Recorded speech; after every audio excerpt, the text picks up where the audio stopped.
lúc bữa kia dập hơi bỏ lốp nhóm xôm này dêm đón tiếp cứ đã mua tha tức mình toàn thla sum nốt bọc nhóm mà pe na tới tức ai từng thla lăng vĩnh rồi sao này pe ní lúc bữa kia tên này chuyên cam giật mấy bài chụp bàn đang nói tham mong ní mong được trong cặp bông này chơi kia trong mỗi lúc bữa kia nữa nơi ai sầm mò phom chua mục nó cứ cặp bông cái đây mình thấy cặp bông tại miền cam một chút kia ra giật mấy cam chia prasit trong cả cà phê luôn vì bọ tọp tó nâng cả liên biến vì khá vì praha là bọ thầy ta ta đời sau để bánh há ní cặp bông tại bản to cả lăng ta tức ai pe na nâng thla bà tam lúc bữa nó không sập hơi khi ông nắng ban thì vậy cho rằng đấy ở đường này vì tệ tông từ nâng trong sập hơi bị đào tầm 4 trong cái hai thà chấm puk tí muối khi ông ban thì vậy ông pi thà rước côn này chấm luộc prom đan Campuchia Thái ta ta rước côn nắng vì màu pi nà và tọa móc khi ông ban riêng đó pi cả ta bảo vật sát pi cả ta nề dỗ bái pi cả ta tờ hiến ở tờ hiến pi cả ta sa po tầm miến hai nâng aram chỉ phải thấy cứ nơi nóng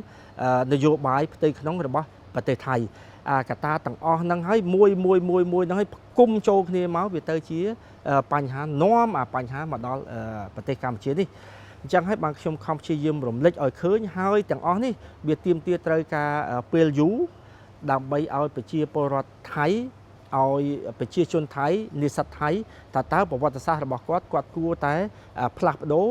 ហ៊ាននិយាយការពិតឬមួយក៏គាត់បន្តប្រើប្រវត្តិសាស្ត្រមួយដែលធ្វើឲ្យមានការយល់ច្រឡំហើយកន្លែងកត្តាយល់ច្រឡំនេះហើយធ្វើឲ្យមានបន្តអារីភាពការចងគំនុំគុំគួនការចង់បានត្រឡប់មកវិញការទៀមទាថាទឹកដីរបស់ខ្លួននៅកន្លែងណាយកទៅវិញខ្ញុំនៅក្នុងសភៅខ្ញុំបានរៀបរាប់អំពី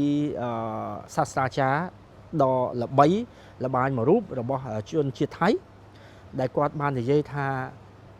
ប្រជាជនថៃច្រើនណាស់ត្រូវបានចាញ់បោកទៅនឹងប្រវត្តិសាស្ត្ររបស់ខ្លួនគាត់និយាយខ្លួនឯងមិនមែនកម្ពុជាអ្នកនិយាយទេគឺសាស្ត្រាចារ្យជនជាតិថៃតែម្ដងគាត់ថាប្រវត្តិសាស្ត្រថៃបានបង្រៀនមានន័យថាជាប្រវត្តិសាស្ត្រមិនពិតអញ្ចឹងធ្វើឲ្យជនជាតិថៃនៅតែច្រឡំថាឧទាហរណ៍ថាខេត្តបាត់ដំបងហើយនិងស៊ីសផុនដែលថាជារបស់ថៃដូច្នេះគាត់សួរថាតើបានដឹងទេថានៅពេលដែលជប៉ុនឬក៏ក្នុងប្រវត្តិសាស្ត្រខ្លីមួយនោះត្រូវបានកាត់ទៅឲ្យថៃប៉ុន្តែមុនដែលកាត់ទៅឲ្យថៃនោះថាតើជារបស់នរណាគាត់ថាសូមឲ្យសិក្សាប្រវត្តិសាស្ត្រឲ្យច្បាស់កុំឲ្យច្រឡំប្រវត្តិសាស្ត្រហ្នឹងទៅជាវាអារីភាពជាមួយកម្ពុជាហ្នឹងវាតចំនួនទៅមុខទៀតមិនចេះចប់ទេអញ្ចឹងកត្តាទាំងអស់ហ្នឹងនៅពេលដែលអានសិភៅហ្នឹងទៅនឹងដឹងថាតើវាទឹកនឹងថ្លាពេលណាហើយចំនួនរបស់រវាងកម្ពុជានិងថៃហ្នឹងវាអាចបន្តដល់ពេលណា